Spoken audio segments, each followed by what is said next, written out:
Well, hello, my name is Zaira, and this is Complex Like Wine. This is a podcast where we talk about complicated things like wine, and also kind of improving over time, just like wine does. So, this is the very first episode of the podcast, and kind of nervous, but really excited. I am very hopeful and have lots of exciting new things coming on for this podcast. Have really important special guests talking about really great topics. This podcast is going to be kind of on a range of mental health, wellness, everything in between. Before I kind of go into more about complex like wine, every week gonna introduce a new type of wine with a different winemaker and kind of just get to taste it and see how I like it. So for this first episode, I am holding up the bottle. This is a French Brut, and it's called, I disclaimer, I'm sorry if my French sounds really bad, but Françoise Cazou Cremant de l'Amour Brut Classique 2018. And so I'm going to read the bio of this winemaker, Françoise Cazou, and then we're going to go over the description that she gives. So born in Limoux, an ancient province in southern Languedoc, I'm totally butchering that, I apologize. Famous for sparkling wine like the Crémeux de Limoux, Françoise spent her youth in the cellar in the family vineyard learning about her hometown specialty. Françoise has dedicated herself into winemaking, specifically bubbles, which have become her overpowering passion. She's the sixth generation to make wine in her family and is trying to carry the traditions along the way. But moreover, she dreams about Limoux being the best sparkling wine appellation in the world, the region people think of when they think of bubbles. Now, for the description of this brut, this fine French sparkling brut dances with delicate bubbles, a creamy classic smoothness, and unmatched elegance. Françoise chose the finest fruits from the hillside vineyards of Limoux, France's original sparkling wine region. Françoise is carrying on this region's centuries-old sparkling tradition and making some of the finest bubbles Limoux has ever seen. So, I am pretty excited to try this. If you guys are unaware of Naked Wines, it's a company online where they partner up with a bunch of independent winemakers, and March was the month of Women's History Heritage Month, and they had an 11 pack of wine of all female winemakers from around the world, and so this is one of the wines from that. And so also what she describes her wine, if you're looking for delicate sparkling wines with a French bit of French elegance and finesse, Françoise is your match. She says, I like to keep a beautiful acidity in all my wines. I'm also convinced that it's important to give wines time. I age them for long periods. That's what makes Limoux wine so luscious and complex. So, complex, what does that mean? If you're familiar with wine terminology, complex wine means that it has depth, it has layers, it's rich, it's flavorful, and when I read that, I thought that totally applies to humans as well. We're very complex creatures. There's a lot that goes into us. If you ever watch Shrek, we're like onions. So, again, I had to pick this wine for the description, and hence the name of this podcast, Complex Like Wine.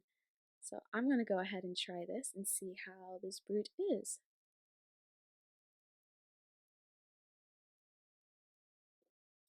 Ooh, that is really delicious.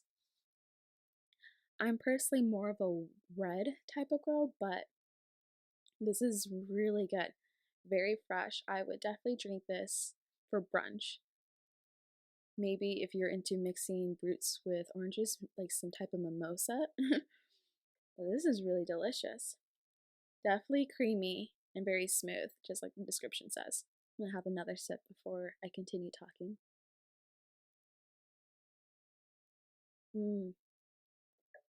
Yes, that is really good. So, a little bit more about me. Again, my name is Zaira. I just got my film degree last year, the class of the pandemic. My emphasis is in production and also screenwriting. So, yes, I'm a filmmaker. I direct, I write, I produce now.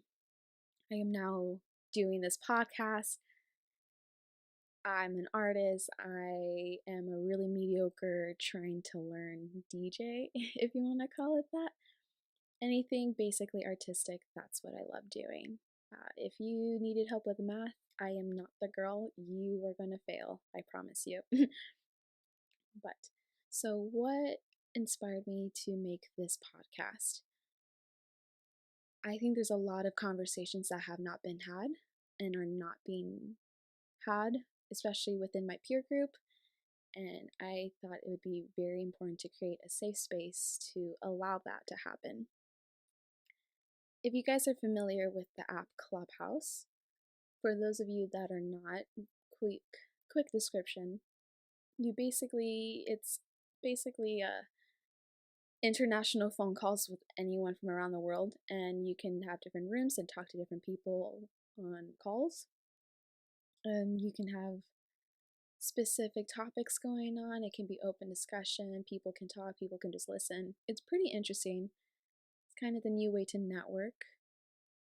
And so I'm on Clubhouse, and one of the days I was on it was a room that I saw that said Daughters of Unavailable Emotional Mothers. And as you'll soon learn about me, I had a very unavailable mother growing up. Emotionally, she was present up until I was 18, but no connection there. So naturally, when I saw this room, I knew I had to join in because I was really curious to see how many other people were in this room and what else did people have to say. And to my surprise, it really blew me away with how many women were in the room talking about their relationship with their mothers. And some of these women, a good majority I would say, were well older than me, some even probably in their 40s based on their profile pictures. And some of them were mentioning how they have never been able to talk about their issues with their mom. And that blew me away. I'm 23, turning 24, and I could not imagine going another extra decade or two without being able to talk about the things I've gone through with my mom. And it just really blew me away and inspired me to now create this podcast because I think there's conversations that are really important to be had with your peers, with adults, with people younger than you. And naturally, I'm very much the type of person that I love to have meaningful conversations over a glass personally. So I thought, why not combine the two? I can create a safe space to talk with different people. I get to enlighten myself, get to start conversation, and I also get to try amazing wines from different people, and especially for the next 11 weeks, be trying wines from female winemakers, which I think is pretty exciting. So that is how Complex Like Wine has come to be, and I just want to say to everybody that's tuning in, thank you so much for being interested and being supportive. I'm very excited to see where this podcast goes. I have already a great list of guests lined up coming up for you guys. Some of the topics will be about body positivity, mental health, anxiety, depression, trauma, PTSD, relationships. Some guests are going to be talking about their career paths like social work or holistic health. So I'm really excited for this podcast to open up a very broad range of topics that will hopefully resonate with all of you at some point. My goals for this podcast is that, as long as it helps with one person, I'm more than happy to keep doing this podcast. I apologize if things might be rough during the beginning for the first few episodes. This is a whole new territory for me. When it comes to filmmaking, I'm definitely behind the scenes camera or the story aspect of filmmaking. not very much a technical person, especially when it comes to audio. So bear with me as we're going to be doing a whole learning curve when it comes to this whole podcast thing. Let's see. I want to kind of give you guys a bit of a background for my story in case you're curious. Again, I kind of briefly mentioned my mom kind of grew up in a very rough household situation, at least with her. It definitely now I can say it has impacted the way I am with people. And I kind of came to this conclusion or realization recently. Growing up, especially if you're from like a Latino family, I think therapy is very taboo. At least also what I've heard from other Latina peers, that it's kind of a taboo thing because maybe it shows a sign of weakness, or that that's just not something you do. You kind of suck it up and deal with it. Also, kind of growing up from a Christian household, kind of from schools too, you kind of just taught like, oh, we'll just pray about it and you'll be fine. Like, it's gonna get solved, just pray about it. And kind of as older I got, I realized, praying, if that's what helps you, if you kind of need that conversation for yourself, is if that's kind of your way of meditating, then by all means continue to do it. I pray, but I realized sometimes you need professional help or you need outside help. And recently, in January, I started going to therapy, and it has completely opened up my perspective, and I can already see how much healthier and better I've gotten from starting. So, first therapy appointment, I didn't really have much expectation. I had no idea how it was going to go. But, you meet your therapist, you kind of answer a bunch of questions so they can kind of, diagnose you or see what the problem is. What do you need help? And so I list all these questions or answer them. And later we kind of went over everything, and she kind of asked me a few more questions, trying to get to know me better. And she diagnosed me with depression, anxiety disorder, and PTSD. And I think my instinctive reaction, the anxiety part of me, was you want to freak out. You're like, oh my God, now I have this label on me. What am I going to do? Well, there's something wrong with me. And Niederman, like, it's totally okay. Like, this isn't a surprise. We kind of knew something was wrong. So, but now you know, and now you know what to do about it. So, I kind of thought of it like fuel to my fire. Okay. So, I get really anxious about things. Don't know why, don't know what triggers me all the time. And thought anxiety ends up becoming depression when I don't work on it. Well, now that I know that, I'm more self-aware and I'm more on top of what do I need to do about my anxiety and my depression. So my therapist recommended I go to group therapy. And if you guys aren't familiar with that, it's basically therapy but with other people in the group. And how my group therapy worked, it was 8 sessions and they were all thematic. So one day would be about depression, other day anger management, boundaries, mindfulness, anxiety. And I'm really glad I went through that because it gave me a lot of resources and tools on how to change my mindset and the way I react to things. So, my therapist recommended me a book called Self-Compassion by Kristen Neff. And I want to give a huge shout out to that book because it has actually changed my life so much. I think I'm in a much better place with myself and the conversations I'm having. If you're the type of person that is really hard on yourself and you're your worst critic, you're always having intrusive thoughts, you feel that punishing yourself is the best course of action to make yourself more productive, I came to realize that is not the case. And so, if you are that way with yourself, I cannot stress it enough. You need to read this book.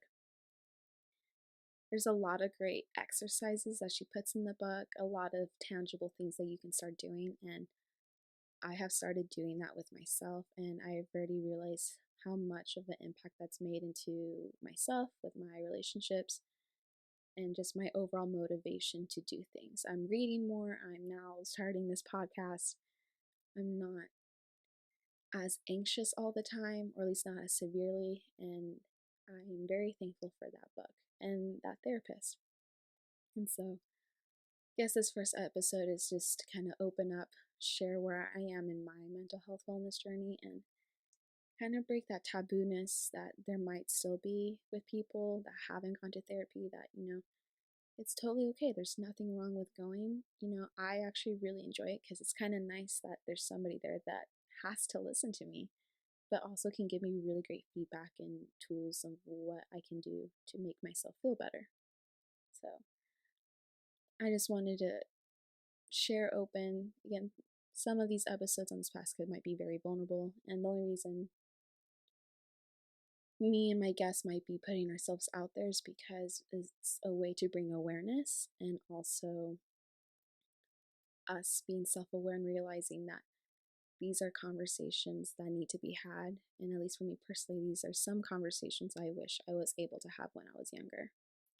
So in this first episode, probably is going to be much shorter than the rest of them, since I don't have a guest and it's kind of just an introduction. But again, I just wanted to say thank you guys so much for tuning in this week. My goal for this podcast is to have episodes up weekly, and it'll be on Anchor, Spotify, Apple Music, and YouTube. So whatever platform you prefer, tune in on them.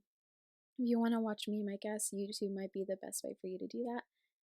And if you want to get connected with me on social media, I'm going to list my Instagram and my website in the descriptions. And if you have any questions for me or any topics later on that you would want to discuss on, please feel free to message me. I'm always open to talking about anything.